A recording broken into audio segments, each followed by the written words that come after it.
Social science class 10 chapter 6 part 2 സ്വാതന്ത്ര്യത്തിനായുള്ള ബഹുജന മുന്നേറ്റം മഹത്തായ വിചാരണ. Government circuit house, Ahmedabad, March 18, 1922. Section judge justice CN Broomfield മുമ്പാകെ. Prosecutor sir JT Strangman, advocate general, Bombay. പ്രതിക്ക് ബോധിപ്പിക്കാനുള്ള കാര്യങ്ങൾ കേട്ട ശേഷം ജഡ്ജി ബ്രൂംഫീൽഡ് പ്രതിയെ വണങ്ങി. തുടർന്ന് വിധി പ്രസ്താവിച്ചു. ഈ രാജ്യത്ത് ഒരു ന്യായാധിപന് നേരിടേണ്ടി വന്നിട്ടുള്ള ഒരു പക്ഷേ ഏറ്റവും പ്രയാസമുള്ള കാര്യമാണ് ഈ കേസിൽ നീതിപൂർവമായ വിധി പ്രസ്താവിക്കുക എന്നത്. വ്യക്തികളെ നോക്കി വിധി പറയുക എന്നത് നിയമത്തിന്റെ കടമയല്ലല്ലോ. ഞാൻ ഇതുവരെ വിചാരണ ചെയ്തിട്ടുള്ളതും ഭാവിയിൽ വിചാരണ ചെയ്യാൻ ഇടയുള്ളതുമായ വ്യക്തികളിൽ നിന്നും വളരെ വ്യത്യസ്തനാണ് താങ്കൾ എന്ന വസ്തുത അവഗണിക്കാൻ കഴിയില്ല. ദശലക്ഷക്കണക്കിന് ഇന്ത്യക്കാരുടെ ദൃഷ്ടിയിൽ താങ്കൾ വലിയൊരു രാജ്യസ്നേഹിയും നേതാവുമാണെന്ന കാര്യം വിസ്മരിക്കുന്നില്ല. രാഷ്ട്രീയ നിലപാടുകളിൽ താങ്കളോട് വിയോജിക്കുന്നവർ പോലും താങ്കളെ വീക്ഷിക്കുന്നത് ഉന്നതമായ ആദർശങ്ങളെ പാലിച്ചുകൊണ്ട് കുലീനവും പരിപാവനവുമായ ജീവിതം നയിക്കുന്നയാളായിട്ടാണ്. പ്രതിക്ക് ശിക്ഷയായി 6 വർഷത്തെ തടവ് വിധിച്ചു കൊണ്ട് ജഡ്ജി കൂട്ടിച്ചേർത്തു. ശിക്ഷയുടെ കാലാവധി സർക്കാർ കുറയ്ക്കുകയാണെങ്കിൽ അതിൽ എന്നേക്കാൾ സന്തോഷിക്കുന്ന ആരും ഉണ്ടാകില്ല. നീതിപൂർവമായി വിധി പറയാൻ പ്രയാസകരമെന്ന് സെക്ഷൻ ജഡ്ജി ജസ്റ്റിസ് CN ബ്രൂംഫീൽഡ് വിശേഷിപ്പിച്ച കേസിൽ പരാമർശിക്കുന്ന പ്രതി മഹാത്മാഗാന്ധി. 1922 മാർച്ച് 18 മഹാത്മാഗാന്ധിയുടെ വിചാരണ നടന്നത് government circuit house, Ahmedabad. 1922 March 18 ഗാന്ധിജിക്ക് justice CN ബ്രൂംഫീൽഡ് 6 വർഷത്തെ തടവ് ശിക്ഷ വിധിച്ച കേസിലെ prosecutor sir JT strongman the life of Mahatma Gandhi എന്ന പുസ്തകം രചിച്ചത് ലൂയിസ് ഫിഷർ. ഗാന്ധിജി ഇന്ത്യൻ സ്വാതന്ത്ര്യ സമരത്തെ ഒരു ബഹുജന പ്രസ്ഥാനമാക്കി മാറ്റിയത് ഗാന്ധിജി സ്വാതന്ത്ര്യ സമരത്തിന്റെ നേതാവായതോടെ കർഷകർ, തൊഴിലാളികൾ, സ്ത്രീകൾ, വിദ്യാർത്ഥികൾ തുടങ്ങി സമൂഹത്തിലെ വിവിധ വിഭാഗങ്ങൾ സമരത്തിൽ സജീവമായി. സമൂഹത്തിലെ വിവിധ വിഭാഗങ്ങളെ ഒന്നിച്ച് അണിനിരത്തിക്കൊണ്ട് മാത്രമേ ബ്രിട്ടീഷ് സാമ്രാജ്യത്തെ എതിരിടാൻ കഴിയുകയുള്ളൂ എന്ന യാഥാർത്ഥ്യം ഗാന്ധിജിക്ക് അറിയാമായിരുന്നു. എല്ലാ ജനവിഭാഗങ്ങളെയും ഒരു കുടക്കീഴിൽ അണിനിരത്തുകയും അവരിൽ ഒരാളാവുകയും ചെയ്തു. ഗാന്ധിജി ദക്ഷിണാഫ്രിക്കയിൽ നിന്ന് ഇന്ത്യയിലേക്ക് ദാദാ അബ്ദുള്ള ജാവേരി എന്ന ഗുജറാത്തി കുടിയേറ്റ കച്ചവടക്കാരൻ്റെ നിയമസഹായിയായിട്ടാണ് ഗാന്ധിജി ദക്ഷിണാഫ്രിക്കയിൽ എത്തിയത്. 20 വർഷക്കാലം ഗാന്ധിജി ദക്ഷിണാഫ്രിക്കയിൽ ചെലവഴിച്ചു. അക്കാലത്ത് ദക്ഷിണാഫ്രിക്കയിലെ വെള്ളക്കാരിൽ നിന്ന് ഏഷ്യക്കാരും കറുത്ത വർഗ്ഗക്കാരും നേരിടേണ്ടി വന്ന വംശീയ വിവേചനങ്ങൾക്കെതിരെ ഗാന്ധിജി സമരം നയിച്ചു. അഹിംസയിൽ അധിഷ്ഠിതമായ സത്യാഗ്രഹ സമര രീതിക്ക് ഗാന്ധിജി രൂപം കൊടുത്തു. ഗാന്ധിജി എന്ന രാഷ്ട്രീയ നേതാവിനെ രൂപപ്പെടുത്തിയത് ദക്ഷിണാഫ്രിക്കയായിരുന്നു. ഗാന്ധിജിയെ സംബന്ധിച്ചിടത്തോളം യഥാർത്ഥ സമരത്തിന്റെ പരിശീലന കളരിയായിരുന്നു ദക്ഷിണാഫ്രിക്ക. ഗാന്ധിജി ഇന്ത്യയിൽ തിരിച്ചെത്തിയ വർഷം 1915 ജനുവരി 9 ഗാന്ധിജി തന്റെ ദക്ഷിണാഫ്രിക്കയിലെ പ്രവാസി ജീവിതം അവസാനിപ്പിച്ച് ഇന്ത്യയിൽ എത്തിയത്. ഇത് പ്രവാസി ഭാരതീയ ദിനമെന്ന് അറിയപ്പെടുന്നു. ഇതിന്റെ ഓർമ്മയ്ക്കായാണ് 2003 മുതൽ ജനുവരി 9 പ്രവാസി ഭാരതീയ ദിനമായി ആചരിക്കാൻ തുടങ്ങിയത്. ഗാന്ധിജിയുടെ ആദ്യകാല സമരങ്ങളിൽ ദക്ഷിണാഫ്രിക്കയിൽ നിന്ന് ഇന്ത്യയിൽ തിരിച്ചെത്തിയ ഗാന്ധിജി ആദ്യം ശ്രദ്ധ പതിപ്പിച്ചത് പ്രാദേശിക സമരങ്ങളിലായിരുന്നു. ഗാന്ധിജി ഇന്ത്യയിൽ ആദ്യമായി പങ്കെടുത്ത സമരം ചമ്പാരൻ സത്യാഗ്രഹം. 1917 ബീഹാറിലെ ചമ്പാരൻ ജില്ലയിലെ നീലം കർഷകർക്ക് വേണ്ടിയിട്ടുള്ളത്. ഗാന്ധി ചമ്പാരൻ സത്യാഗ്രഹത്തിൽ പങ്കെടുക്കുന്നതിന് പ്രേരണയായത് രാജകുമാർ ശുക്ല ചമ്പാരൻ സ്വദേശിയായി നീലം കർഷകരെ യൂറോപ്യന്മാരായ തോട്ടമുടമകൾ ചൂഷണം ചെയ്തിരുന്നു. ഗാന്ധിജിയുടെ ഇടപെടലിനെ തുടർന്ന് കർഷകരുടെ പ്രശ്നങ്ങൾ പഠിക്കാൻ അദ്ദേഹം കൂടി ഉൾപ്പെട്ട ഒരു കമ്മീഷനെ ബ്രിട്ടീഷ് ഭരണകൂടം നിയമിച്ചു. തൽഫലമായി കർഷകരുടെ പ്രശ്നങ്ങൾ കുറേയേറെ പരിഹരിക്കപ്പെട്ടു. അഹമ്മദാബാദ് തുണിമിൽ സമരം. ഗുജറാത്തിലെ അഹമ്മദാബാദ് തുണിമിൽ തൊഴിലാളികളുടെ സമരത്തിൽ ഗാന്ധിജി പങ്കെടുത്തത് 1918.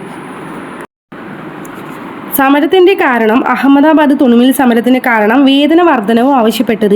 ഗാന്ധിജി ഉപവാസം ആരംഭിക്കുകയും തുടർന്ന് തൊഴിലാളികളുടെ വേതനത്തിൽ വർധനവ് ലഭിക്കുകയും ചെയ്തു. ഗേദ സത്യാഗ്രഹം. ഗുജറാത്തിലെ ഗേദയിൽ കർഷകർക്ക് വേണ്ടി ഗാന്ധിജി സമരം നടത്തിയത് 1918. സത്യാഗ്രഹത്തിന് കാരണം പ്രകൃതിക്ഷോഭം മൂലം കൃഷിനാശമുണ്ടായ ഗേദയിൽ കർഷകർക്ക് നികുതി അടയ്ക്കാൻ കഴിഞ്ഞിരുന്നില്ല. നികുതി ഇളവ് ആവശ്യപ്പെട്ട കർഷകർ സമരം തുടങ്ങിയത്. ഗാന്ധിജി ഗ്രാമങ്ങളിൽ തോറും സഞ്ചരിച്ച് കർഷകർക്ക് ആവേശം പകർന്നു. വൈകാതെ വിളനാശം നേരിട്ട കർഷകർക്ക് നികുതി ഇളവ് നൽകാൻ സർക്കാർ തയ്യാറായി. വർഷം, സ്ഥലം, സമരകാരണം. 1917 ചമ്പാരൻ, ബീഹാർ. യൂറോപ്യന്മാരായ തോട്ടം ഉടമകൾ നീലം കർഷകരെ ചൂഷണം ചെയ്തത്. 1918 ഗുജറാത്തിൽ നടന്ന അഹമ്മദാബാദ് തുണിമിൽ സമരം. തുണിമിൽ തൊഴിലാളികളുടെ വേതന വർധനവിനു വേണ്ടി. 1918 ഗേദയിലെ ഗുജറാത്തിൽ നടന്നത് പ്രകൃതിക്ഷോഭം മൂലം കൃഷിനാശം ഉണ്ടായിരുന്നിട്ടും നികുതി ഇളവ് ലഭിക്കാത്തതിനാൽ. ഗാന്ധിജിയുടെ ആദ്യകാല സമരങ്ങളുടെ ഫലങ്ങൾ. ഗാന്ധിജി എന്ന പുതിയൊരു ദേശീയ നേതാവിൻ്റെ ഉദയത്തിന് ഇന്ത്യ സാക്ഷ്യം വഹിച്ചു. ഗാന്ധിജിയുടെ രാഷ്ട്രീയ നിലപാടും അഹിംസയിൽ അധിഷ്ഠിതമായ സത്യാഗ്രഹ സമര രീതിയും ഇന്ത്യക്കാർക്ക് പരിചിതമായി. ഗാന്ധിജിയുടെ ആദ്യത്തെ പൊതുപരിപാടി 1916 ഫെബ്രുവരി 4 നടന്ന ബനാറസ് ഹിന്ദു സർവകലാശാലയുടെ ഉദ്ഘാടന ചടങ്ങിലായിരുന്നു. ഇന്ത്യയിൽ തിരിച്ചെത്തിയതിനു ശേഷമുള്ള ഗാന്ധിജിയുടെ ആദ്യത്തെ പൊതുപരിപാടി. ദക്ഷിണാഫ്രിക്കയിലെ അദ്ദേഹത്തിൻ്റെ പ്രവർത്തനങ്ങളുടെ പേരിലായിരുന്നു ഗാന്ധിജിയെ ക്ഷണിച്ചത്. സദസ്സിലുണ്ടായിരുന്നവരിൽ ഭൂരിഭാഗം സമ്പന്നരും സർവകലാശാലയ്ക്ക് സഹായങ്ങൾ നൽകിയവരും ആയിരുന്നു. ഇന്ത്യൻ ജനതയിൽ ഭൂരിഭാഗം വരുന്ന കർഷകരുടെയും തൊഴിലാളികളുടെയും സദസ്സിലെ സാന്നിധ്യമില്ലായ്മയെക്കുറിച്ചാണ് ഗാന്ധിജി സംസാരിച്ചത്. ഇന്ത്യൻ ദേശീയ പ്രസ്ഥാനത്തെ എല്ലാ വിഭാഗം ജനങ്ങളുടെയും പ്രാതിനിധ്യമുള്ള ഒന്നാക്കി മാറ്റണം എന്ന തൻ്റെ ആഗ്രഹത്തിൻ്റെ വിളംബരമായിരുന്നു ബനാറസിലെ ഗാന്ധിജിയുടെ പ്രസംഗം. ഈ ലക്ഷ്യം സാക്ഷാത്കരിക്കാനും ഇന്ത്യൻ ദേശീയ പ്രസ്ഥാനത്തെ ഒരു ബഹുജന പ്രസ്ഥാനമാക്കി മാറ്റാനും അദ്ദേഹത്തിന് കഴിഞ്ഞു. ഒന്നാം ലോകയുദ്ധം. ഇന്ത്യയും ഒന്നാം ലോകയുദ്ധം നടന്ന കാലഘട്ടം 1914 മുതൽ 18 വരെ. ഒന്നാം ലോകയുദ്ധം ഇന്ത്യയിൽ സൃഷ്ടിച്ച സാമ്പത്തിക പ്രത്യാഘാതങ്ങൾ. യുദ്ധത്തിൻ്റെ പേരിൽ ജനങ്ങളുടെ മേൽ അധിക നികുതി ചുമത്തപ്പെട്ടു. സൈനികരുടെ ആവശ്യത്തിനായി വൻതോതിൽ ധാന്യങ്ങൾ കയറ്റുമതി ചെയ്ത് ഭക്ഷ്യക്ഷാമത്തിന് ഇടയാക്കി. അക്കാലത്തെ വിളനാശവും പകർച്ചവ്യാധികളും സ്ഥിതി കൂടുതൽ ദുരിതപൂർണമാക്കി. നിരവധി പേർ ക്ഷാമം മൂലം മരണപ്പെട്ടു. ധാരാളം ഇന്ത്യൻ വിഭവങ്ങൾ യുദ്ധത്തിനു വേണ്ടി ചെലവഴിക്കപ്പെട്ടു. ലക്ഷക്കണക്കിന് സൈനികർ മരണപ്പെട്ടു. ഈ സാമൂഹിക പശ്ചാത്തലത്തിലാണ് ഗാന്ധിജി ഇന്ത്യൻ സ്വാതന്ത്ര്യ സമരത്തിൽ നേതൃത്വത്തിലേക്ക് എത്തിയത്. റൗലറ്റ് നിയമം. റഷ്യൻ വിപ്ലവം സൃഷ്ടിച്ച ആവേശം ഇന്ത്യയിൽ ബ്രിട്ടീഷ് വിരുദ്ധ ജനകീയ മുന്നേറ്റങ്ങൾക്ക് ഇടയാക്കുമോ എന്ന ഭയം ബ്രിട്ടീഷ് ഭരണകൂടത്തിനുണ്ടായിരുന്നു.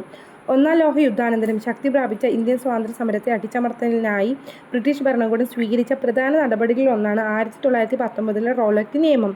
ഒന്നാം ലോക യുദ്ധാനന്തരം ശക്തി പ്രാപിച്ച ഇന്ത്യൻ സ്വാതന്ത്ര്യ സമരത്തെ അടിച്ചമർത്താനായി ബ്രിട്ടീഷ് ഭരണകൂടം സ്വീകരിച്ച പ്രധാന നടപടികളിലൊന്നാണ് 1919 റൗലറ്റ് നിയമം.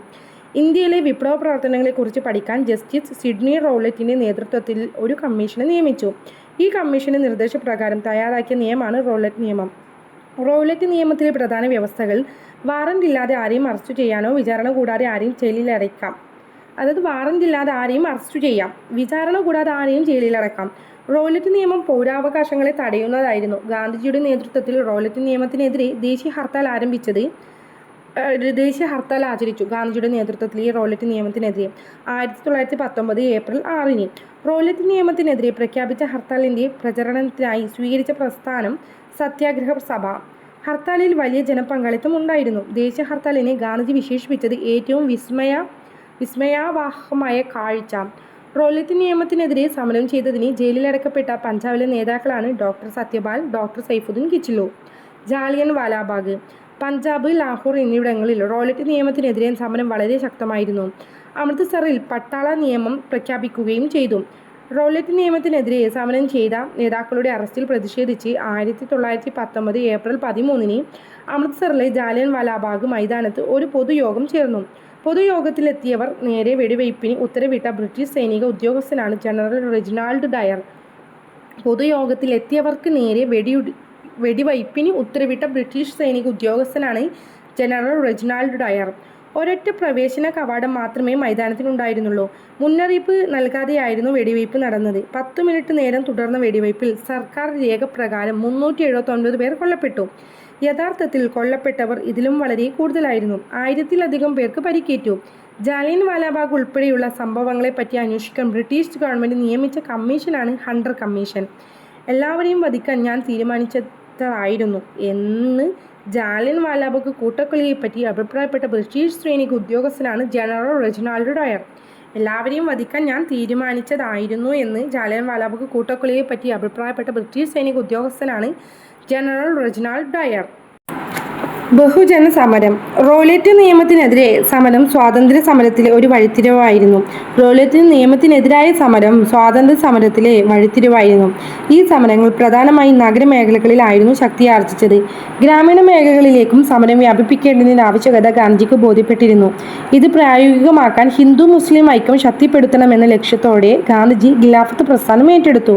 ഖിലാഫത്ത്. ഒന്നാം ലോക യുദ്ധത്തിലെ വിജയികൾ പരാജയപ്പെട്ട തുർക്കിയുമായി സൈപ്രസ് ഉടമ്പടി ഒപ്പുവെച്ചു. ഒന്നാം ലോക യുദ്ധത്തിലെ വിജയികൾ പരാജയപ്പെട്ട തുർക്കിയുമായിട്ട് സൈപ്രസ് ഉടമ്പടി ഒപ്പുവെച്ചു. ഉടമ്പടി പ്രകാരം തുർക്കി ഭരണാധികാരിയും ഇസ്ലാമിക ലോകത്തിന്റെ ആത്മീയ നേതാവുമായി കണക്കാക്കിയിരുന്ന ഖലീഫയുടെ പല അധികാരങ്ങളും ഇല്ലാതായി. ഖലീഫയുടെ അധികാരങ്ങൾ പുനഃസ്ഥാപിക്കുക എന്ന ലക്ഷ്യത്തോടെ ആരംഭിച്ച പ്രസ്ഥാനമാണ് ഖിലാഫത്ത്. ഇന്ത്യയിൽ ഖിലാഫത്ത് പ്രസ്ഥാനത്തിന് നേതൃത്വം നൽകിയത് സഹോദരന്മാരായ മുഹമ്മദ് അലിയും ഷൗക്കത്ത് അലിയും. നിസ്സഹകരണ പ്രസ്ഥാനം. അക്രമരഹിതമായ നിസ്സഹകരണ സമരത്തിന് നേതൃത്വം നൽകിയ പ്രസ്ഥാനങ്ങളിൽ ഖിലാഫത്ത് കമ്മിറ്റി, ഇന്ത്യൻ നാഷണൽ കോൺഗ്രസ്. നിസ്സഹകരണ സമരത്തിന്റെ രീതികൾ: ബ്രിട്ടീഷ് ഭരണകൂടം നൽകിയ പദവികൾ തിരിച്ചു നൽകുക, സർക്കാർ ഉദ്യോഗങ്ങൾ രാജിവെക്കുക, അഭിഭാഷകർ കോടതികൾ ബഹിഷ്കരിക്കുക, വിദ്യാർത്ഥികൾ ബ്രിട്ടീഷ് വിദ്യാലയങ്ങൾ ബഹിഷ്കരിക്കുക, വിദേശ വസ്തുക്കൾ ബഹിഷ്കരിക്കുക, നിയമനിർമ്മാണ സഭകൾ ബഹിഷ്കരിക്കുക. നിസ്സഹകരണ സമരകാലത്തെ പരിപാടികളിൽ സാമുദായിക സൗഹാർദ്ദം ശക്തിപ്പെടുത്തുക, സ്വദേശി വസ്തുക്കൾ ഉപയോഗിക്കുക, ഖാദി പ്രചരിപ്പിക്കുക, ദേശീയ വിദ്യാലയങ്ങൾ സ്ഥാപിക്കുക എന്നിവയെല്ലാമായിരുന്നു നിസ്സഹകരണ സമരകാലത്തെ പരിപാടികൾ. നിസ്സഹകരണ സമരത്തിന്റെ സന്ദേശമായി ഗാന്ധിജിയും അലി സഹോദരന്മാരും രാജ്യത്തിന്റെ വിവിധ ഭാഗങ്ങളിൽ സന്ദർശനം നടത്തി. ഇത്തരം സന്ദർശനങ്ങൾ സ്വാതന്ത്ര്യ സമരം സാധാരണക്കാരുടേതു കൂടിയാണെന്ന തിരിച്ചറിവ് ജനങ്ങളിൽ ഉണ്ടാക്കി. ഗ്രാമ നഗര മേഖലകളിൽ സമരം ഒരുപോലെ ശക്തിയായിരുന്നു. ഗ്രാമനഗര മേഖലകളിൽ സമരം ഒരുപോലെ ശക്തമായിരുന്നു. നിസ്സഹകരണ സമരത്തിലെ അടിസ്ഥാന ആശയങ്ങൾ ബഹിഷ്കരണവും നിർമ്മാണാത്മക പ്രവർത്തനവും. ഹിന്ദ് സ്വരാജ് എന്ന പുസ്തകം രചിച്ചത് ഗാന്ധിജി 1909. ഇന്ത്യക്കാരുടെ സഹകരണത്തിലൂടെ ഇന്ത്യയിൽ ബ്രിട്ടീഷ് ഭരണം നിലവിൽ വന്നത്. അത് നിലനിൽക്കുന്നതും ഈ സഹകരണം കാരണമാണ്. ഇന്ത്യക്കാർ നിസ്സഹകരിച്ചാൽ ബ്രിട്ടീഷ് ഭരണം ഒരു വർഷം കൊണ്ട് അവസാനിക്കുകയും സ്വരാജ് നിലവിൽ വരികയും ചെയ്യും എന്ന് ഹിന്ദ് സ്വരാജ് പുസ്തകത്തിൽ ബ്രിട്ടീഷ് ഭരണത്തെ ഗാന്ധിജി വിശദീകരിച്ചു.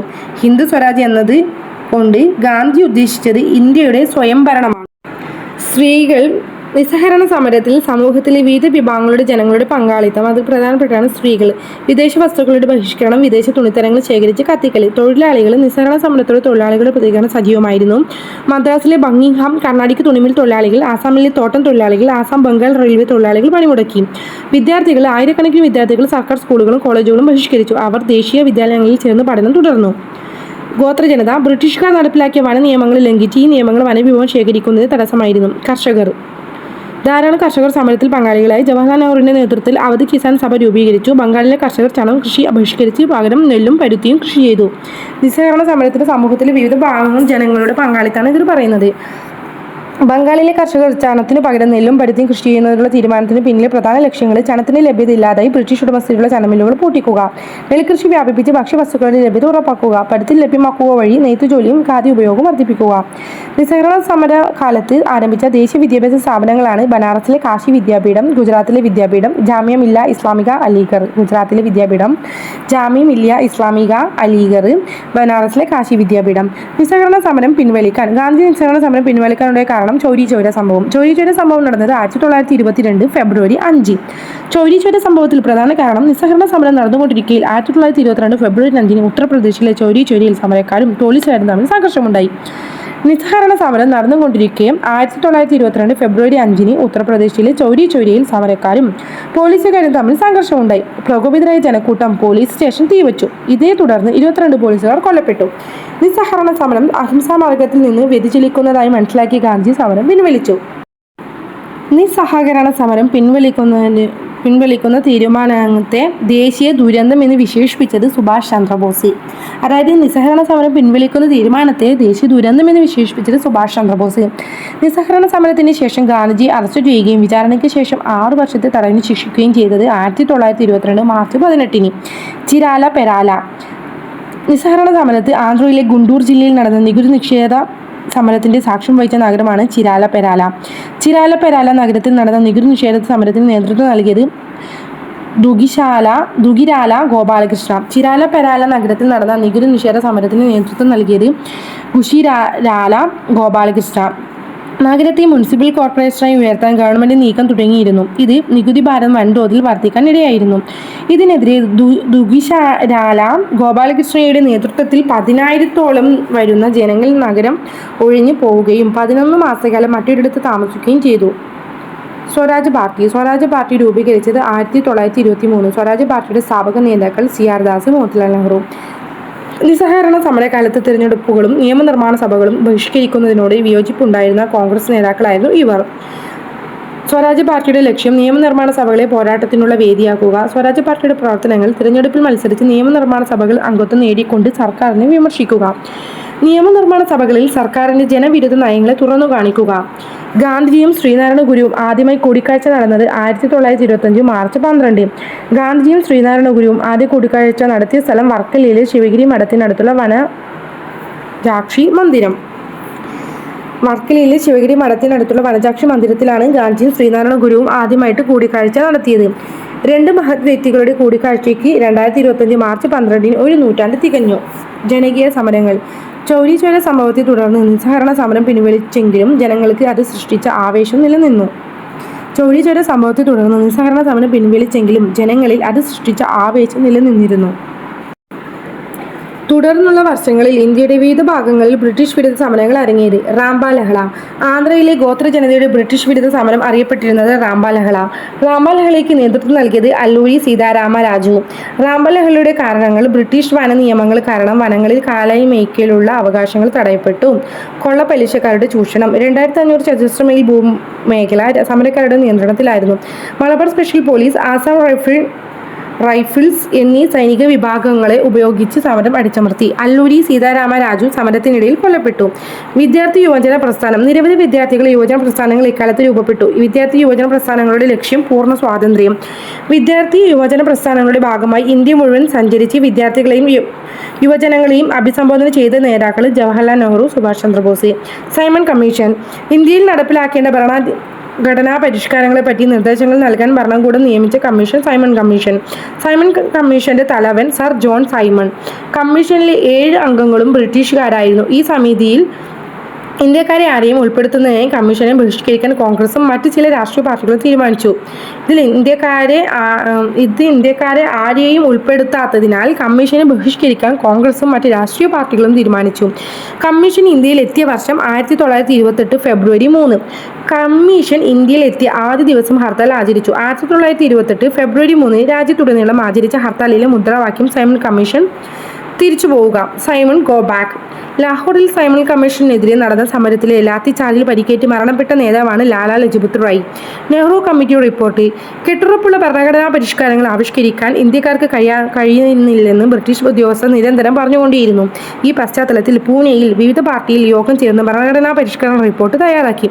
ഈ റിപ്പോർട്ട് നെഹ്റു കമ്മിറ്റി റിപ്പോർട്ട് എന്നറിയപ്പെട്ടു. പിൽക്കാലത്ത് ഇന്ത്യൻ ഭരണഘടന തയ്യാറാക്കുന്നതിൽ നെഹ്റു കമ്മിറ്റി റിപ്പോർട്ട് സ്വാധീനം ചെലുത്തി. നെഹ്റു കമ്മിറ്റി റിപ്പോർട്ട് തയ്യാറാക്കുന്നതിന് നേതൃത്വം നൽകിയത് മോത്തിലാൽ നെഹ്റു. ബർദോളി കർഷക സമരം. ഗുജറാത്തിലെ ബർദോളി കർഷക സമരം നടന്നത് 1928. ബർദോളി കർഷക സമരത്തിൽ നേതൃത്വം നൽകിയത് സർദാർ വല്ലഭായ് പട്ടേൽ. ബർദോളി കർഷക സമരത്തിൽ പങ്കെടുത്ത മറ്റ് നേതാക്കൾ അബ്ബാസ് താബ്ജി, വിത്തബിൻ ഭായ് പട്ടേൽ. സമരത്തിന്റെ പ്രധാന കാരണം ബ്രിട്ടീഷ് സർക്കാർ പ്രഖ്യാപിച്ച നികുതി വർധനവ്. നികുതി അടക്കം വിസമ്മതിച്ചുകൊണ്ട് കർഷകർ സമരം ആരംഭിച്ചു. കൃഷിയിടങ്ങൾ, വളർത്തുമൃഗങ്ങൾ, വണ്ടികൾ, കാർഷിക ഉപകരണങ്ങൾ എന്നിവ സർക്കാർ പിടിച്ചെടുത്തു. നിങ്ങളുടെ വണ്ടികളും ഉപകരണങ്ങളും അഴിച്ച് പല ഭാഗങ്ങളിലേക്ക് പല സ്ഥലങ്ങളിൽ സൂക്ഷിച്ചു വയ്ക്കുക എന്നും സമരക്കാരോട് നിർദ്ദേശിച്ച നേതാവ് സർദാർ വല്ലഭായ് പട്ടേലും. ഗാന്ധി ബർദോളി സന്ദർശിച്ച കർഷകർക്ക് ഉറച്ച പിന്തുണ നൽകി. സർക്കാർ നികുതി വർധനം പിൻവലിച്ചുകൊണ്ട് ബർദോളി സമരം വിജയം നേടുകയും ചെയ്തു. ലാഹോർ സമ്മേളനം. ഞാനൊരു റിപ്പബ്ലിക്കനും സോഷ്യലിസ്റ്റും ആണ്. എനിക്ക് രാജാക്കന്മാരിലും രാജകുമാരന്മാരിലും വിശ്വാസമില്ല. പുത്തൻ വ്യവസായ രാജാക്കന്മാരെ സൃഷ്ടിക്കുന്ന വ്യവസ്ഥയിലും എനിക്ക് വിശ്വാസമില്ല. ജവഹർലാൽ നെഹ്റു. 1929. 1929 ഡിസംബറിൽ ലാഹോറിൽ നടന്ന കോൺഗ്രസിന്റെ വാർഷിക സമ്മേളനത്തിൽ അധ്യക്ഷൻ ജവഹർലാൽ നെഹ്റു. ലാഹോർ സമ്മേളനത്തിന്റെ പ്രാധാന്യം. കോൺഗ്രസ് ആദ്യമായി പൂർണ്ണ സ്വാതന്ത്ര്യം ആവശ്യപ്പെട്ടു. ഇതിനായി ബഹുജന സമരം ആരംഭിക്കാൻ ഗാന്ധിജിയെ ചുമതലപ്പെടുത്തി. ത്രിവർണ്ണ പതാക സ്വീകരിച്ചു. സ്വാതന്ത്ര്യദിനത്തിന് മുമ്പ് സ്വാതന്ത്ര്യ ദിനാഘോഷം. ലാഹോർ സമ്മേളന തീരുമാനപ്രകാരം ഇന്ത്യ മുഴുവൻ സ്വാതന്ത്ര്യദിനമായി ആഘോഷിച്ചത് 1930 ജനുവരി 26. ഗ്രാമങ്ങളിലും നഗരങ്ങളിലും ഒരേ സമയം യോഗങ്ങൾ ചേർന്ന് സ്വാതന്ത്ര്യ പ്രഖ്യാപനം നടത്തി. ദേശീയ പതാക ഉയർത്തിയും ദേശീയ ഗാനങ്ങൾ ആലപിച്ചും ജനങ്ങൾ സ്വാതന്ത്ര്യ ദിനാഘോഷങ്ങളിൽ പങ്കാളികളായി. ചർക്കയിൽ നൂൽനൂൽപ്പ്, മദ്യനിരോധന പ്രവർത്തനങ്ങൾ, ഹിന്ദു മുസ്ലിം ഐക്യ പ്രചാരണം എന്നിവ ഇതിന്റെ ഭാഗമായി നടന്നു. തുടർന്നുള്ള വർഷങ്ങളിലും ജനുവരി 26 സ്വാതന്ത്ര്യ ദിനമായി ആഘോഷിച്ചു. സ്വാതന്ത്ര്യാനന്തരം റിപ്പബ്ലിക് ദിനമായി ജനുവരി 26 തിരഞ്ഞെടുത്തത് ഈ പശ്ചാത്തലത്തിലാണ്. നിയമലംഘന സമരം. ലാഹോർ സമ്മേളന തീരുമാനപ്രകാരം പൂർണ്ണ സ്വാതന്ത്ര്യം നേടുക എന്ന ലക്ഷ്യവുമായി ഒരു ബഹുജന സമരം തുടങ്ങാൻ ചുമതലപ്പെടുത്തിയ നേതാവ് മഹാത്മാഗാന്ധി. സമരം ആരംഭിക്കുന്നതിന് മുമ്പ് ഇന്ത്യക്കാരുടെ പ്രയാസങ്ങൾ ചൂണ്ടിക്കാണിച്ചുകൊണ്ട് ഗാന്ധിജി കത്ത് നൽകിയ വൈസ്രോയി ഇർവിൻ പ്രഭു സർക്കാരിനെതിരെ സിവിൽ നിയമലംഘന സമരം ആരംഭിക്കുന്ന കാര്യവും കത്തിൽ സൂചിപ്പിച്ചിരുന്നു. സമൂഹത്തിലെ എല്ലാ വിഭാഗങ്ങളെയും സമരത്തിൽ പങ്കാളികളാക്കുക എന്നതായിരുന്നു ഗാന്ധിജിയുടെ ലക്ഷ്യം. തുടർന്ന് ഉപ്പു നിയമം ലംഘിച്ചുകൊണ്ട് നിയമലംഘന സമരം തുടങ്ങാൻ ഗാന്ധി തീരുമാനിച്ചു. ഉപ്പു നിയമം ലംഘിച്ചുകൊണ്ട് നിയമലംഘന സമരം തുടങ്ങാൻ ഗാന്ധിയെ പ്രേരിപ്പിച്ച കാരണങ്ങൾ: പൊതുവെ ഉഷ്ണമേഖലാ കാലാവസ്ഥ അനുഭവപ്പെടുന്ന ഇന്ത്യയിലെ ജനങ്ങൾക്കും വളർത്തു മൃഗങ്ങൾക്കുമെല്ലാം ഒരുപോലെ അത്യന്താപേക്ഷിതമായ വസ്തുവായിരുന്നു ഉപ്പ്. ഉപ്പു നിർമ്മാണം സർക്കാരിന്റെ കുത്തകയായിരുന്നു. സ്വകാര്യ വ്യക്തികൾ ഉപ്പ് നിർമ്മിക്കുന്നത് കുറ്റകരമായി കണക്കാക്കുകയും അവരെ ശിക്ഷിക്കുകയും ചെയ്തു. കാർഷിക ആവശ്യങ്ങൾക്ക് കൂടി ഉപയോഗിച്ചിരുന്ന ഉപ്പിന്മേലുള്ള സർക്കാരിന്റെ കുത്തകയെ ഗാന്ധിജി വിശേഷിപ്പിച്ചത് നിത്യമായ കുത്തക. ദണ്ഡിയാത്ര: ഉപ്പു നിയമം ലംഘിക്കാൻ തീരുമാനിച്ച സ്ഥലം ഗുജറാത്തിലെ ദണ്ഡിക്കടപ്പുറം. ഗാന്ധിജിയും തിരഞ്ഞെടുക്കപ്പെട്ട 78 സന്നദ്ധ പ്രവർത്തകരും പദയാത്ര ആരംഭിച്ചത് സബർമതി ആശ്രമത്തിൽ നിന്ന്. 24 ദിവസം നീണ്ടുനിന്ന യാത്രയിൽ പാതയ്ക്ക് ഇരുവശവും തിങ്ങിക്കൂടിയവരോട് ഗാന്ധി ശുചിത്വബോധം, ഖാദി ധരിക്കേണ്ടതിന്റെ ആവശ്യകത, സാമുദായിക സൗഹാർദ്ദം തുടങ്ങിയവയെക്കുറിച്ച് ഉദ്ബോധിച്ചു. ഗാന്ധി ദണ്ഡിക്കടപ്പുറത്ത് വെച്ച് നിയമലംഘന സമരത്തിൽ തുടക്കം കുറിച്ചത് 1930 ഏപ്രിൽ 6. ഗാന്ധിജി ദണ്ഡിക്കടപ്പുറത്ത് വെച്ച് നിയമലംഘന സമരത്തിൽ തുടക്കം കുറിച്ചത് 1930 ഏപ്രിൽ 6. മറ്റു ഉപ്പ് സത്യാഗ്രഹ കേന്ദ്രങ്ങൾ: ധരാസന. ഗുജറാത്തിലെ ധരാസന ഉപ്പ് നിർമ്മാണ കേന്ദ്രങ്ങളിലേക്ക് 2000-ലധികം പേർ അടങ്ങിയ സമരസംഘം എത്തിയത് 1930 മെയ് 21. ഗുജറാത്തിലെ ധരാസന ഉപ്പ് നിർമ്മാണ കേന്ദ്രത്തിലെ സമരത്തിന് നേതൃത്വം നൽകിയത് സരോജിനി നായിഡു, ഇമാം സാഹേബ്. പോലീസ് സേന ഇരുമ്പു കഷ്ണങ്ങൾ ഘടിപ്പിച്ച ലാത്തികൾ ഉപയോഗിച്ച് സർക്കാർ നിലത്ത് വീഴുന്നതുവരെ മർദ്ദിച്ചു. മുന്നോട്ട് വന്ന ഓരോ പ്രവർത്തകരെയും പോലീസ് ക്രൂരമായി തല്ലിച്ചതച്ചു. അവസാനം 11 മണിക്ക് താപനില 46.67 ഡിഗ്രി സെൽഷ്യസിൽ എത്തി നിൽക്കുമ്പോൾ പരിക്കേറ്റവർ 320-ഉം മരിച്ചവർ 2-ഉം ആയിരുന്നു. 18 വർഷം 20 രാജ്യങ്ങളിൽ പത്രപ്രവർത്തനം നടത്തിയിട്ടുള്ള ഞാൻ ധാരാളം ജനകീയ പ്രക്ഷോഭങ്ങളും ലഹളകളും തെരുവു യുദ്ധങ്ങളും കലാപങ്ങളും കണ്ടിട്ടുണ്ട്. എന്നാൽ ധരാസനയിൽ ഉണ്ടായതുപോലെ ഒരു സംഭവം ഞാൻ ദർശിച്ചിട്ടില്ല. വെബ് മില്ലർ, അമേരിക്കൻ പത്രപ്രവർത്തകനും സമരത്തിന്റെ ദൃക്സാക്ഷിയും. വടക്കു പടിഞ്ഞാറേ ഇന്ത്യ നിയമലംഘന സമരത്തിന്റെ പ്രധാന കേന്ദ്രങ്ങളിൽ ഒന്നായിരുന്നു. വടക്കു പടിഞ്ഞാറേ ഇന്ത്യയിൽ നിയമലംഘന സമരത്തിന് നേതൃത്വം നൽകിയത് ഖാൻ അബ്ദുൽ ഗാഫർ ഖാൻ. അതിർത്തി ഖാൻ എന്നറിയപ്പെട്ടിരുന്ന നേതാവ് ഖാൻ അബ്ദുൽ ഗാഫർ ഖാൻ. ഖാൻ അബ്ദുൽ ഗാഫർ ഖാന്റെ കീഴിൽ പ്രവർത്തിച്ചിരുന്ന സന്നദ്ധ സേന ഖുദായി ഖിദ്മത്ഗർ. നിയമലംഘന സമരത്തിൽ വിവിധ വിഭാഗം ജനങ്ങളുടെ പങ്കാളിത്തം: കർഷകർ, തൊഴിലാളികൾ, ഗോത്രജനത, സ്ത്രീകൾ, കച്ചവടക്കാരും വ്യവസായികളും. കർഷകർ സർക്കാരിന് നികുതി നൽകാതെ ജന്മിമാർക്ക് പാട്ടത്തുക നൽകാതെയും സമരത്തിൽ പങ്കാളികളായി. തൊഴിലാളികൾ റെയിൽവേ, തുറമുഖം, ഖനി എന്നിവയുടെ തൊഴിലാളികൾ സമരത്തിൽ പങ്കെടുത്തു. ഷോലാപൂരിലെ മഹാരാഷ്ട്രയിലെ തൊഴിലാളികൾ നടത്തിയ സമരം അക്രമത്തിൽ കലാശിച്ചു. ഗോത്രജനത വന നിയമങ്ങൾ ലംഘിച്ച് കാടുകളിൽ കയറി വിഭവങ്ങൾ ശേഖരിച്ചു. സ്ത്രീകൾ ഉപ്പ് നിർമ്മാണം, വിദേശ വസ്തുക്കൾ വിൽക്കുന്ന കടകൾ പിക്കറ്റ് ചെയ്യാൻ തുടങ്ങി സമരപരിപാടികളിൽ സജീവമായി പങ്കെടുത്തു. കച്ചവടക്കാരും വ്യവസായികളും ഇറക്കുമതി ചെയ്ത ഉൽപ്പന്നങ്ങൾ വാങ്ങാനും വിൽക്കാനും തയ്യാറായില്ല. റാണി ഗൈഡി ലിയു നിയമലംഘന സമരകാലത്ത് അറസ്റ്റിലാവുകയും ഇന്ത്യൻ സ്വാതന്ത്ര്യം നേടിയ ശേഷം ജയിൽ മോചിതയാവുകയും വടക്കു കിഴക്കൻ ഇന്ത്യയിലെ വനിതാ നേതാവാണ് റാണി ഗൈഡിൻ ലിയു യൗവനകാലം മുഴുവൻ ജയിലിൽ കഴിഞ്ഞു. ഇന്ത്യ അവരെ ഓർമ്മിക്കുകയും ആദരിക്കുകയും ചെയ്യുന്ന ഒരു ദിനം വരും എന്ന് റാണി ഗൈഡിലിയുമായി ജയിലിൽ സന്ദർശിച്ചതിനു ശേഷം പറഞ്ഞ നേതാവ് ജവഹർലാൽ നെഹ്റു. വട്ടമേശ സമ്മേളനം: നിയമലംഘന സമരത്തിലെ ബഹുജന പങ്കാളിത്തം ചെറിയ ചില അധികാരങ്ങൾ ഇന്ത്യക്കാർക്ക് നൽകാൻ ബ്രിട്ടീഷ് ഭരണകൂടത്തെ പ്രേരിപ്പിച്ചു. ഇതിനായി നടന്ന ചർച്ചകൾ വട്ടമേശ സമ്മേളനങ്ങൾ എന്നറിയപ്പെട്ടു. ആദ്യ വട്ടമേശ സമ്മേളനം നടന്ന വർഷം 1930. കോൺഗ്രസ് ബഹിഷ്കരിച്ച വട്ടമേശ സമ്മേളനങ്ങൾ: ഒന്നാം വട്ടമേശ സമ്മേളനവും മൂന്നാം വട്ടമേശ സമ്മേളനവും. ഗാന്ധി പങ്കെടുത്ത വട്ടമേശ സമ്മേളനം, രണ്ടാം വട്ടമേശ സമ്മേളനം. രണ്ടാം വട്ടമേശ സമ്മേളനം നിഷ്ഫലമായി അവസാനിച്ചു. വട്ടമേശ സമ്മേളനം വിജയകരമായിരുന്നില്ല. ഭഗത് സിംഗ്, രാജ്ഗുരു, സുഖ്ദേവ് എന്നീ ധീര വിപ്ലവകാരികളെ വിവിധ കേസുകളിൽ വിചാരണയ്ക്കു ശേഷം തൂക്കിലേറ്റിയത് 1931 മാർച്ച് 23. പാർലമെന്റിലെ ബോംബേറ്: 1929 ഏപ്രിൽ 8 കേന്ദ്ര നിയമനിർമ്മാണ സഭയിലേക്ക് ബോംബ് എറിഞ്ഞത് ഭഗത് സിംഗ്, B.K. ദത്ത്. പൗരാവകാശങ്ങൾക്ക്, പ്രത്യേകിച്ച് തൊഴിലാളികളുടെ അവകാശങ്ങളെ ഹനിക്കുന്ന public safety bill, trade dispute act എന്നിവ പാസാക്കുന്നത് എതിരെ ആയിരുന്നു ബോംബെറിഞ്ഞത്. ആർക്കെങ്കിലും അപായം സൃഷ്ടിക്കാത്ത രീതിയിലായിരുന്നു പ്രവൃത്തി. അവിടെ വലിച്ചെറിഞ്ഞ ലഘുലേഖയിൽ ഇപ്രകാരം രേഖപ്പെടുത്തിയിരുന്നു: ബധിരരുടെ ചെവികൾ തുറപ്പിക്കാനാണ്, ആരെയും കൊല്ലാനല്ല. ഫലത്തിൽ ഞാനൊരു ഭീകരവാദിയായാണ് പ്രവർത്തിച്ചത്. എന്നാൽ ഞാനൊരു ഭീകരവാദിയല്ല. എനിക്ക് സഹകരിക്കാവുന്ന മുഴുവൻ ശക്തിയും എടുത്ത് ഞാൻ പ്രഖ്യാപിക്കുന്നു, ഞാനൊരു ഭീകരപ്രവർത്തകനല്ല. ഒരുപക്ഷേ എൻ്റെ രാഷ്ട്രീയ പ്രവർത്തനത്തിൻ്റെ തുടക്കത്തിൽ കുറച്ചു നാളൊഴിച്ച് ഞാൻ അങ്ങനെ ആയിരുന്നിട്ടില്ല. അത്തരം രീതികളിലൂടെ നമുക്ക് ഒരു നേട്ടവും കൈവരിക്കാനാവില്ല എന്ന് എനിക്ക് ഉറപ്പുണ്ട്. ഭഗത് സിംഗ്. 1931 യുവ രാഷ്ട്രീയ പ്രവർത്തകർക്കുള്ള സന്ദേശത്തിൽ ഭഗത് സിംഗ് ഇപ്രകാരം പറഞ്ഞത്: മതവർഗീയത ദേശീയ പ്രസ്ഥാനത്തിനും രാഷ്ട്രത്തിനും നേരെ ഉയർത്തുന്ന അപകടത്തെപ്പറ്റിയും ഭഗത് സിംഗ് ബോധവാനായിരുന്നു. കോളനിവൽക്കരണം പോലെ തന്നെ അപകടമാണ് മതവർഗീയതയെന്ന് അദ്ദേഹം ഓർമ്മിപ്പിച്ചു. ബംഗാളിലെ വിപ്ലവകാരികൾ ചിറ്റഗോങ്ങിലെ ആയുധപ്പുര കൊള്ളയടിച്ചതിന് നേതൃത്വം നൽകിയത് സൂര്യസെൻ. വിപ്ലവ പ്രസ്ഥാനങ്ങളിലെ പ്രധാന വനിതാ നേതാക്കൾ Pritilata Waddedar, Kalpana Dutt, Bina Das. Pritilata Waddedar, Kalpana Dutt, Bina Das. Congress socialist party (CSP). കോൺഗ്രസിനുള്ളിൽ തന്നെയാണ് സോഷ്യലിസ്റ്റ് ആശയങ്ങളുടെ ആഭിമുഖ്യമുള്ളവർ ചേർന്നായിരുന്നു CSP രൂപീകരിച്ചത്. കോൺഗ്രസ് സോഷ്യലിസ്റ്റ് പാർട്ടിയുടെ രൂപീകരണത്തിലേക്ക് നയിച്ചത് 1917 റഷ്യൻ വിപ്ലവത്തിന്റെ വിജയവും സോഷ്യലിസ്റ്റ് ആശയങ്ങളുടെ പ്രചാരണവും. ആദ്യത്തെ സെക്രട്ടറി ജയപ്രകാശ് നാരായണൻ. പാർട്ടിയുടെ ലക്ഷ്യം മുതലാളിത്തത്തെയും ജന്മിത്തത്തെയും എതിർത്ത് ഒരു സോഷ്യലിസ്റ്റ് സമൂഹം സ്ഥാപിക്കുക. കർഷകരെയും തൊഴിലാളികളെയും സംഘടിപ്പിച്ചുകൊണ്ട് അവരുടെ പ്രശ്നങ്ങൾ ചർച്ച ചെയ്യാൻ കോൺഗ്രസ് സോഷ്യലിസ്റ്റ് പാർട്ടിക്ക് കഴിഞ്ഞു. സ്ത്രീകളെ പുരുഷന്മാർക്കെതിരെ പോരടിപ്പിക്കുകയോ സ്ത്രീകൾ പുരുഷന്മാരെ അനുകരിക്കുകയോ അല്ല വസ്ത്ര പ്രസ്ഥാനത്തിന്റെ ലക്ഷ്യം.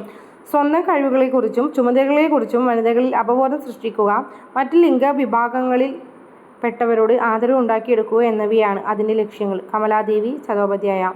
1944 മുംബൈയിൽ നടത്തിയ പ്രസംഗം. കോൺഗ്രസിന്റെ സോഷ്യലിസ്റ്റ് പാർട്ടിയുടെ രൂപീകരണം മുതൽ അതിന്റെ പ്രവർത്തനങ്ങളിൽ കമലാദേവി ചതോപാധ്യായ സജീവമായിരുന്നു. CSPയുടെ അധ്യക്ഷയായി പ്രവർത്തിച്ച കമലാദേവി ചതോപാധ്യായ നിയമലംഘന സമരകാലത്തും ക്വിറ്റ് ഇന്ത്യ സമരകാലത്തും അറസ്റ്റിലാവുകയും ജയിലിൽ കഴിയുകയും ചെയ്തു. സാമ്പത്തിക മാന്ദ്യവും സോഷ്യലിസ്റ്റ് ആശയങ്ങളുടെ പ്രചരണവും. 1929 സാമ്പത്തിക മാന്ദ്യം അമേരിക്കയും ഇംഗ്ലണ്ടും ഉൾപ്പെടെയുള്ള രാജ്യങ്ങളുടെ സമ്പദ് വ്യവസ്ഥയെ തകർക്കുകയുണ്ടായി. ഈ സാമ്പത്തിക മാന്ദ്യത്തെ അതിജീവിക്കാൻ സോവിയറ്റ് യൂണിയന് സാധിച്ചു. സോവിയറ്റ് സമ്പദ് വ്യവസ്ഥ ശക്തമായി നിലനിന്നത് സോഷ്യലിസത്തിലേക്ക് ആളുകളെ ആകർഷിക്കാൻ കാരണമായി. കർഷക മുന്നേറ്റങ്ങൾ. സ്വാതന്ത്ര്യ സമരത്തെ ശക്തിപ്പെടുത്താൻ കർഷകരുടെ പങ്കാളിത്തം അനിവാര്യമാണെന്ന് ഗാന്ധിജി ഉൾപ്പെടെയുള്ള നേതാക്കൾ തിരിച്ചറിഞ്ഞു. കർഷകർ നേരിട്ട പ്രധാന പ്രശ്നങ്ങളായി അമിതമായ നികുതി, ജന്മിമാരുടെ ചൂഷണം, കുടിയൊഴിപ്പിക്കൽ. 1920കളിൽ കിസാൻ സഭകൾ രൂപീകരിച്ച് കർഷകർ സംഘടിച്ചു തുടങ്ങി. ഉത്തർപ്രദേശിലെ അവധ് മേഖലയിൽ നടന്ന കാർഷിക മുന്നേറ്റം അറിയപ്പെടുന്നത് ഐക്യ പ്രസ്ഥാനം. 1936 അഖിലേന്ത്യാ കിസാൻ സഭ രൂപീകരിച്ചത് കർഷക പ്രസ്ഥാനങ്ങളുടെ ചരിത്രത്തിലെ നാഴികക്കല്ലായിരുന്നു. 1940കളിൽ നടന്ന കർഷക സമരങ്ങൾ സ്വാതന്ത്ര്യമെന്ന ലക്ഷ്യത്തിലേക്കെത്തുന്നതിന് സഹായിച്ച പ്രധാന ഘടകമായിരുന്നു. പിൽക്കാല കർഷക സമരങ്ങളിൽ പ്രധാനപ്പെട്ടവയാണ് ബംഗാളിലെ തേഭാഗ സമരം, ആന്ധ്രയിലെ തെലങ്കാന സമരം തുടങ്ങിയവ. തേഭാഗ സമരം. തേഭാഗ സമരം നടന്നത് 1946-47. തേഭാഗ സമരത്തിന് നേതൃത്വം നൽകിയത് അഖിലേന്ത്യാ കിസാൻ സഭ. ഭൂപ്രഭുക്കളായ ജോധാദാർമാർക്ക് എതിരെയായിരുന്നു കർഷകരുടെ സമരം. ഭൂപ്രഭുക്കളായ ജോതേദാർമാർക്ക് എതിരെയായിരുന്നു കർഷക സമരം. വിളവ് രണ്ടായി ഭാഗിച്ച് ഒരു ഭാഗം ജോതേദാർമാർക്ക് നൽകുന്ന രീതിക്കു പകരം വിളവിനെ മൂന്നായി ഭാഗിച്ച് 2 ഭാഗം തങ്ങൾക്ക് ലഭിക്കണമെന്ന് കർഷകർ ആവശ്യപ്പെട്ടു. തേഭാഗ സമരത്തിന്റെ മുദ്രാവാക്യം തേഭാഗ ഛായ്, 3/2 ഭാഗം ഞങ്ങൾക്ക് വേണം. We want 2/3 share. തെലങ്കാന സമരം. നാട്ടുരാജ്യമായിരുന്ന ഹൈദരാബാദിൽ ഉൾപ്പെട്ട തെലങ്കാന മേഖല 1946 മുതൽ 1951 വരെ ഉള്ള കാലത്ത് വലിയൊരു കർഷക സമരത്തിന് വേദിയായി. തെലങ്കാനയിലെ കർഷകർ ഭൂ ഉടമകളായിരുന്ന ദേശ്മുഖുമാരുടെയും ജഗീന്ദർമാരുടെയും ക്രൂരമായ ചൂഷണങ്ങൾക്ക് വിധേയരായിരുന്നു. ഭൂപ്രഭുക്കന്മാർക്ക് സംരക്ഷണം നൽകിയ നൈസാം ഭരണാധികാരികൾക്കെതിരെയുള്ള കർഷകരുടെ മുന്നേറ്റമാണ് തെലങ്കാന സമരം. കർഷകർ നേരിട്ട പ്രധാന പ്രശ്നങ്ങൾ കുടിയൊഴിപ്പിക്കൽ, നിർബന്ധിത വേല, അടിമപ്പണി. സമരത്തെ നയിച്ചത് KP സുദ്ധരയ്യ, ബാസവ പുന്നയ്യ, C. രാജേശ്വര റാവു. സംഘടിതരാവുന്ന തൊഴിലാളികൾ. ആധുനിക വ്യവസായശാലകൾ നിലവിൽ വന്നതോടെ ഒരു ആധുനിക തൊഴിൽ വർഗം ഇന്ത്യയിൽ രൂപപ്പെട്ടു. തൊഴിലാളികൾ നേരിട്ട പ്രധാന പ്രശ്നങ്ങൾ കുറഞ്ഞ ജോലി, കൂടുതൽ ജോലി സമയം, സ്ത്രീ ബാലത്തൊഴിലാളികൾ നേരിട്ട ചൂഷണം തുടങ്ങിയവ. ദേശീയ അടിസ്ഥാനത്തിൽ രൂപീകരിക്കപ്പെട്ട ഇന്ത്യയിലെ ആദ്യത്തെ തൊഴിലാളി സംഘടന all India trade union Congress AATUC. രണ്ടാം ലോക യുദ്ധാനന്തര കാലത്ത് നടന്ന റെയിൽവേ, കമ്പി, തപാൽ തൊഴിലാളികളുടെ പണിമുടക്കു സമരങ്ങൾ ഇന്ത്യയെ പിടിച്ചുകുലുക്കി. 1946 റോയൽ ഇന്ത്യൻ നേവി RNAയിലെ കലാപത്തിന് പിന്തുണയായി തൊഴിലാളികൾ ബോംബെയിൽ നടത്തിയ പണിമുടക്ക് സംഘർഷത്തിലാണ് അവസാനിച്ചത്. നാവിക കലാപം. ബ്രിട്ടീഷ് ഇന്ത്യയിലെ നാവിക സൈന്യം അറിയപ്പെടുന്നത് royal Indian navy. Royal Indian നേവിയിലെ നാവികർ ബ്രിട്ടീഷ് ഭരണത്തിനെതിരെ കലാപം ആരംഭിച്ചത് 1946 ഫെബ്രുവരി 18 മുംബൈ. കലാപം ആരംഭിച്ച കപ്പൽ തൽവാർ. നാവിക കലാപം അറിയപ്പെട്ടിരുന്ന മറ്റൊരു പേര് RIN കലാപം. കലാപകാരികൾ ബ്രിട്ടീഷ് പതാകകൾ അഴിച്ചുമാറ്റി പകരം കോൺഗ്രസ്, കമ്മ്യൂണിസ്റ്റ്, മുസ്ലിം ലീഗ് പാർട്ടികളുടെ പതാകകൾ ഉയർത്തി. മറ്റ് നാവിക കേന്ദ്രങ്ങളിലേക്കും വ്യാപിച്ച കലാപത്തെ സൈനിക ശക്തി ഉപയോഗിച്ചാണ് അടിച്ചമർത്തിയത്. ക്വിറ്റ് ഇന്ത്യ സമരം. ഇതാ ഒരു മന്ത്രം, ഒരു കൊച്ചു മന്ത്രം ഞാൻ നിങ്ങൾക്ക് തരുന്നു. ഇത് ഞാൻ ഇത് നിങ്ങൾ ഹൃദയത്തിൽ പതിപ്പിക്കണം. ഓരോ ശ്വാസത്തിലും അതിന് ആവിഷ്കാരം നൽകണം. മന്ത്രം ഇതാണ്: പ്രവർത്തിക്കുക അല്ലെങ്കിൽ മരിക്കുക. Do or die. ഒന്നുകിൽ ഇന്ത്യയെ സ്വതന്ത്രമാക്കുകയും അല്ലെങ്കിൽ ആ ശ്രമത്തിൽ മരിക്കും. സ്ഥിരമായ അടിമത്തം കാണാൻ നമ്മൾ ജീവനോടെ ബാക്കിയാവില്ല. ഗാന്ധിജി. 1942 ഓഗസ്റ്റ് 8 മുംബൈയിൽ നടന്ന ബഹുജന സമ്മേളനത്തെ അഭിസംബോധന ചെയ്ത് ഗാന്ധി നടത്തിയ പ്രസംഗത്തിലെ ഭാഗം. രണ്ടാം ലോക യുദ്ധം അവസാനിച്ചതോടെ ഇന്ത്യയുടെ പിന്തുണ ബ്രിട്ടീഷ് അനിവാര്യമായി മാറുകയും ഇതിനായി സർ സ്റ്റാൻഫോർഡ് ക്രിപ്സ് ഇന്ത്യയിലെത്തി. ഇന്ത്യയിലെ നേതാക്കന്മാരെ ചർച്ചകളിലൂടെ അനുനയിപ്പിക്കുന്നതിൽ സ്റ്റാൻഫോർഡ് ക്രിപ്സ് പരാജയപ്പെട്ടു. ഇതിനെ തുടർന്ന് ഗാന്ധിജിയുടെ നേതൃത്വത്തിൽ ആരംഭിച്ച അവസാനത്തെ ബഹുജന സമരം ക്വിറ്റ് ഇന്ത്യ സമരം.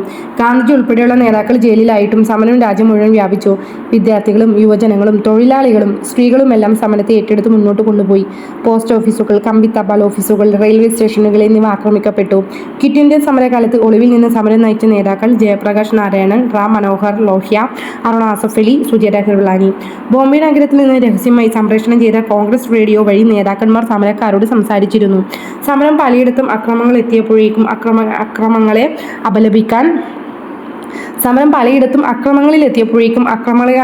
അപലപിക്കാൻ ഗാന്ധിജി തയ്യാറായില്ല. ഭരണകൂടത്തിന്റെ അക്രമമാണ് ജനങ്ങളെ പ്രകോപിപ്പിച്ചതെന്നായിരുന്നു ഗാന്ധിജിയുടെ നിലപാട്. അക്രമത്തെ അപലപിക്കണമെന്ന സർക്കാരിന്റെ നിർബന്ധത്തിന് വഴങ്ങാതെ ഗാന്ധി ജയിലിൽ 21 ദിവസത്തെ നിരാഹാരം പ്രഖ്യാപിച്ചു. ഗാന്ധിജിയെ മോചിപ്പിക്കണമെന്നാവശ്യപ്പെട്ട് അന്തർദേശീയ പത്രങ്ങളെ രംഗത്തു വന്നു. എന്നാൽ എല്ലാറ്റിനെയും അതിജീവിച്ച് ഗാന്ധിജി നിരാഹാരവ്രതം പൂർത്തിയാക്കി. ക്വിറ്റ് ഇന്ത്യ സമരത്തിന്റെ പ്രാധാന്യം. സ്വാതന്ത്ര്യമെന്നത് അടിയന്തര ലക്ഷ്യമാക്കി മാറ്റി. അധികാര കൈമാറ്റം അനിവാര്യമായി. ക്വിറ്റ് ഇന്ത്യ സമരകാലത്ത് ബ്രിട്ടീഷ് സർക്കാരിൽ നിന്ന് മോചിപ്പിക്കപ്പെട്ട് താൽക്കാലികമായി ഭരണകൂടങ്ങൾ സ്ഥാപിക്കപ്പെട്ട പ്രദേശങ്ങൾ ബല്ലിയ, സത്താറ, താംലൂക്ക്. ബല്ലിയ.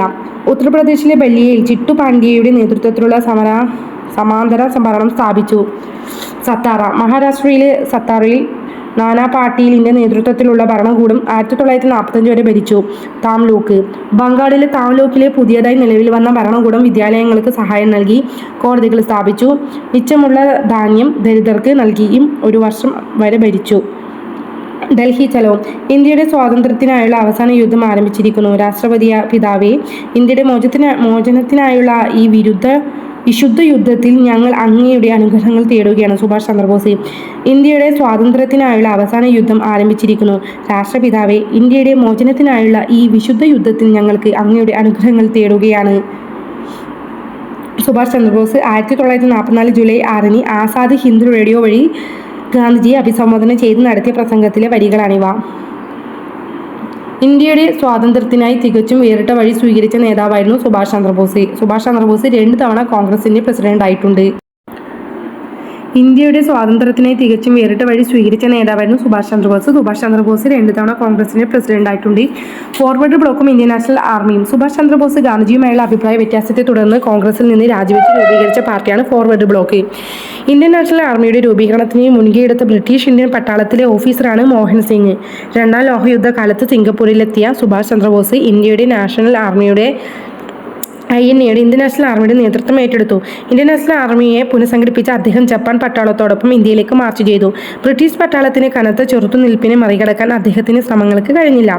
ഇന്ത്യൻ നാഷണൽ ആർമിയുടെ വനിതാ വിഭാഗം Rani Jhansi regiment. Captain Lakshmi Subhash Chandrabose. Rani Jhansi regiment നേതൃത്വം നൽകിയത് ക്യാപ്റ്റൻ ലക്ഷ്മി സെനഗാൾ.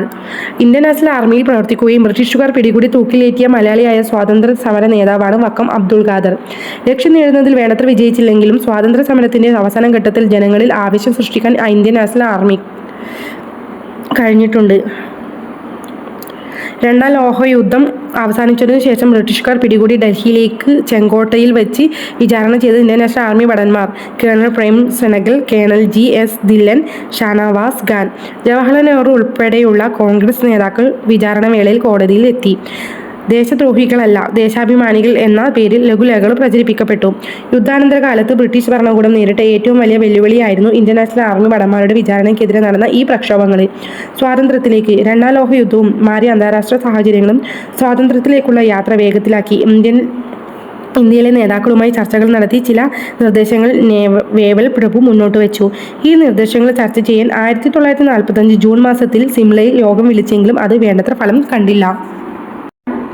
സിംല സമ്മേളനത്തിനു ശേഷമുണ്ടായ ചില സുപ്രധാന സംഭവങ്ങൾ: ക്യാബിനറ്റ് മിഷൻ, മൗണ്ട് ബാറ്റൻ പദ്ധതി, ഇന്ത്യയുടെ സ്വാതന്ത്ര്യം, ക്യാബിനറ്റ് മിഷൻ 1946 മാർച്ചിൽ. അധികാര കൈമാറ്റം ചർച്ച ചെയ്യാൻ വേണ്ടി ഇന്ത്യയിലെത്തിയ കമ്മീഷനിലെ അംഗങ്ങൾ Stanford Cripps, Pethick Lawrence, A.V. Alexander. British മന്ത്രിസഭയിലെ അംഗങ്ങൾ. പ്രധാന നിർദ്ദേശങ്ങൾ: അധികാര കൈമാറ്റം നടത്തുന്നതുവരെ ഇടക്കാല ഗവൺമെന്റ് രൂപീകരിക്കുക. ഇന്ത്യക്കായി ഭരണഘടന തയ്യാറാക്കാൻ ഒരു ഭരണഘടനാ നിർമ്മാണ സമിതി രൂപീകരിക്കുക. മൗണ്ട് ബാറ്റൺ പദ്ധതി 1947 ജൂലൈ 3. അവസാനത്തെ വൈസ്രോയിയായിരുന്ന മൗണ്ട് ബാറ്റൺ മുന്നോട്ട് വെച്ച പദ്ധതി രാജ്യത്തെ ഇന്ത്യ, പാകിസ്ഥാൻ എന്നിങ്ങനെ രണ്ടായി വിഭജിച്ച് സ്വാതന്ത്ര്യം കൈമാറാൻ നിർദ്ദേശിച്ചു.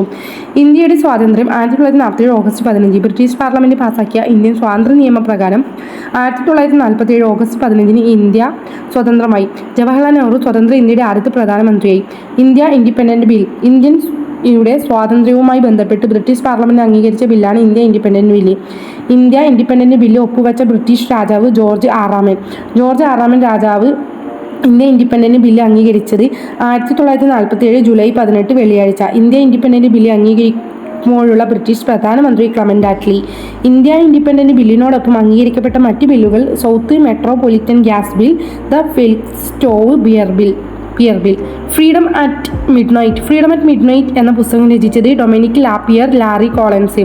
ഇന്ത്യ ഇൻഡിപെൻഡൻസ് ബിൽ പാസാക്കിയ ബ്രിട്ടീഷ് പാർലമെന്റിലെ സഭ പ്രഭുസഭ, ഉപരിസഭ.